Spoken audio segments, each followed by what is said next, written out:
Bienvenue mesdames et messieurs, merci encore Nandenge tout le monde na kanabino toujours dans les kata ya basambo ya mboka ya politique na biso tozalaki na Assemblée nationale la palais du peuple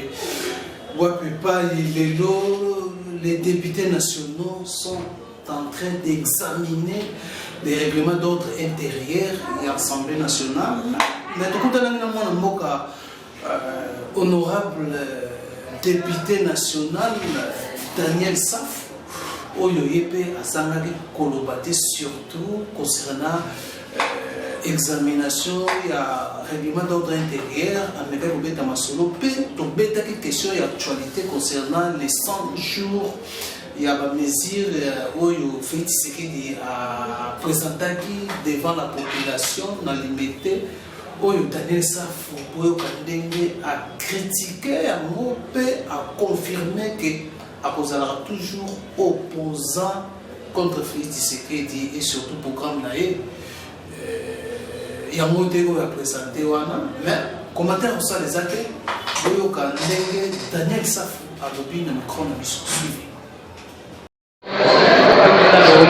Honorable Daniel Saf na parlement bino bosolo va invalider vous le voyez déjà il vient d'être dans le podium pour défendre les règlements d'ordre intérieur. En tout cas, bref, l'invité honorable Ozalaki na podium kuna on peut défendre les amis vont amender le règlement d'ordre intérieur ba point ni soulever qui soit oyo monaka oyo malamu tous amis malamu. Non, en fait, on a soulevé na 8 points.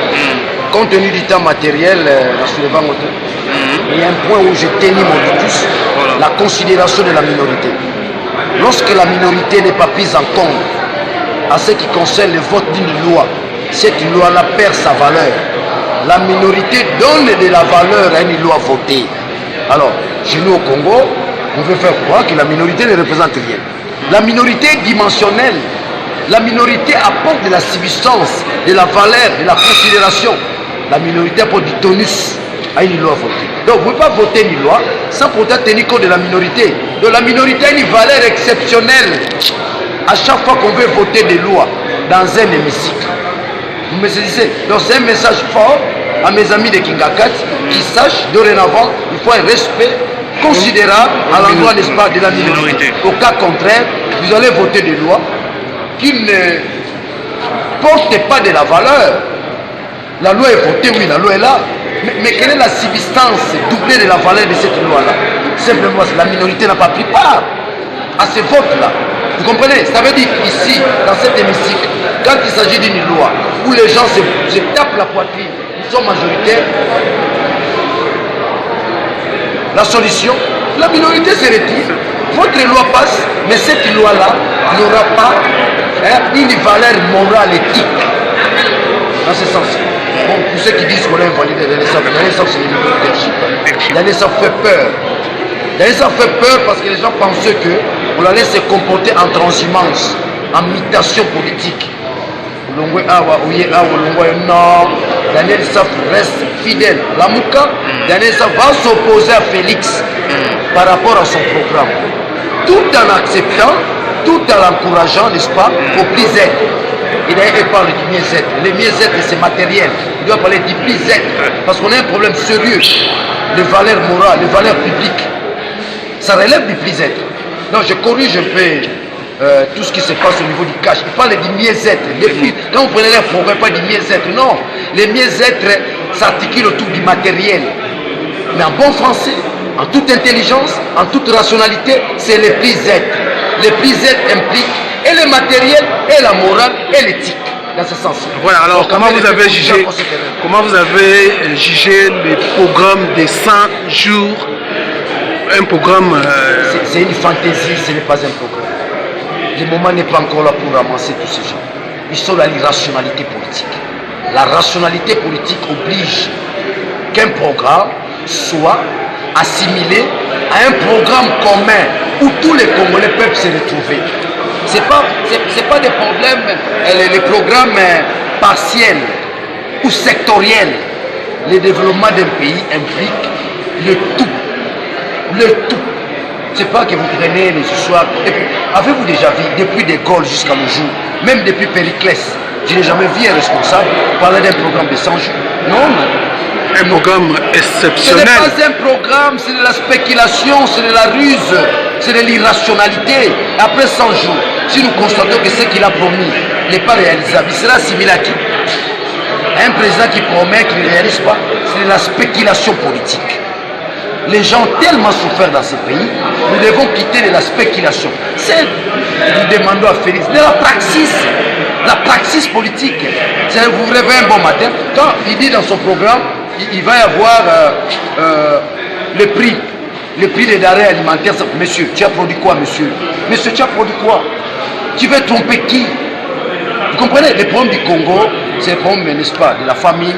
Les problèmes du Congo, c'est les problèmes de la légitimité. Les problèmes du Congo, c'est le respect des textes. Les problèmes du Congo, surtout de la vision. Quelle est la vision? Quelle est la vision des gens? C'est marier avec une femme, dépenser 1,5 million avec les frais de l'État. C'est donner à sa femme une bague de 100 000 $. C'est aller verser une dot de 150 000 $. C'est ça la vision du Congo. S'habiller en blanc? Non, un homme politique doit être sobre.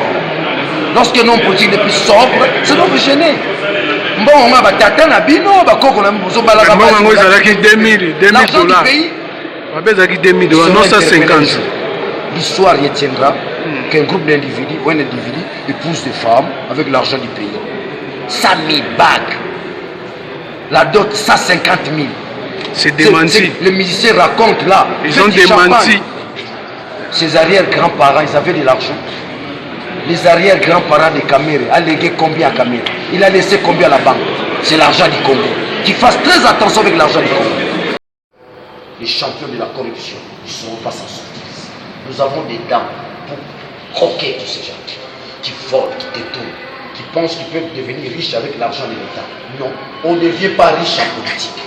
Si vous voulez devenir riche, allez.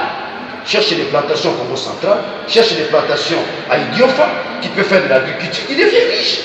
Il faut avoir honte de s'enrichir avec l'argent du contribuable congolais. Dans ce sens-là, donc nous sommes les gardiens de l'anticorruption, les gardiens de tous ceux qui pensent qu'avec le détournement, ils peuvent devenir des milliardaires à ce pays.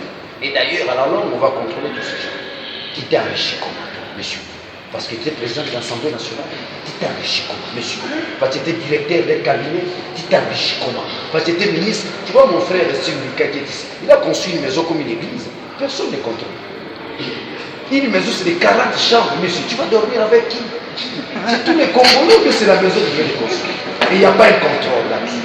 Je crois qu'à la longue, nous devons travailler davantage, renforcer le contrôle parlementaire. Ça pourra diminuer la substance de la corruption. Merci. Mesdames et messieurs, c'était là Daniel Safo, et tout ça qui n'a micro na biso, concernant toujours l'examination et le règlement d'ordre intérieur, et puis le Betaki Masolo établit les mesures d'urgence au fait Tshisekedi Azwaki pendant 100 jours les actions sur le terrain Bolandi, Ndenge a commenté, a critiqué en gros. Commentaire dans la vidéo de Poussé. Merci Nabil, restez toujours branché. Merci Nabil, prochainement, le numéro, portez-vous.